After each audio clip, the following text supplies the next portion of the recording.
And there's the hump. The hump in all its glory. That difference in elevation. So the shingles should fit pretty good on that.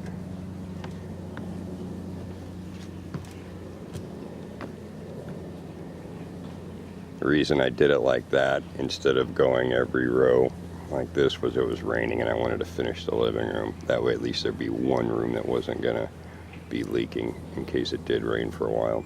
Of course it's California and it didn't, so no big deal, but that does leave me with some crap ends I have to cover each one with. It sucks. Put this little piece of fascia up, change their design. The original board went all the way and was actually sitting on the shingles, and you don't want that because water's going to be on the shingles and soaked up the end and ruined it. Plus I need a little bit of room for when I do the shingles and hip bridge to get my hand up in there to put some tar down. Obviously there's not enough room there to swing a hammer under there and nail them down. Here there is, but at the very peak there isn't. That was the last little doohickey I had to put in for the last piece of drip edge. Now the back side of the house has all new fascia drip edge and I can paper the rest of it.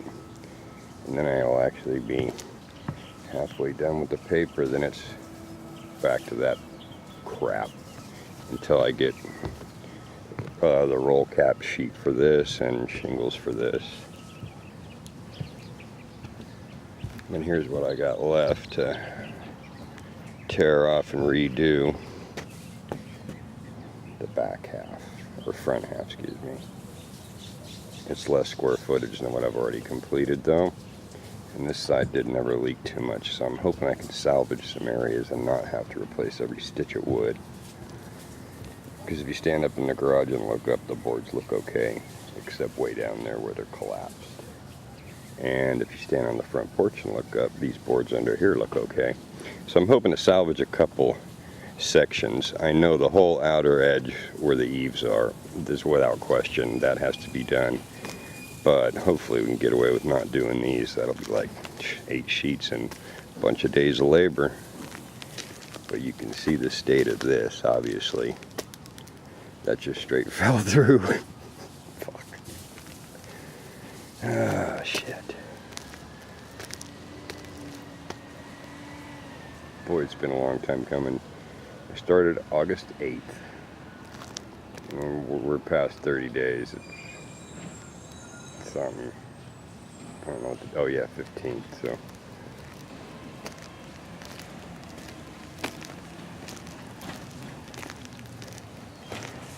Look at that nice peak though. Nice and smooth. The hip bridge shingles are just gonna lay perfect on that. I'm really happy about that. And this little section here will be taken care of too. Demonstration. That gets paper, of course, maybe hang it a little bit long. And there'll be a ridge, hip and ridge shingle here. So that's gonna actually support the long shingle that I'm just gonna run to make this drop off. And that'll be problem solved. It's a weird little stupid fake gable. You can't see that from the street. I know it's ugly and looks wrong, but it's what I had to do.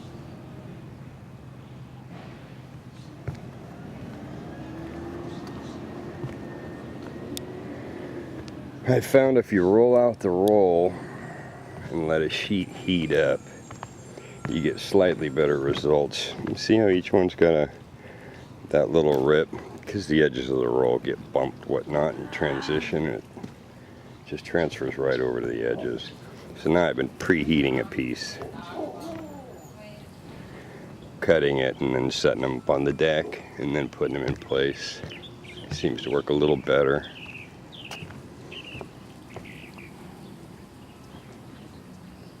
Alright, signing off. Be back later.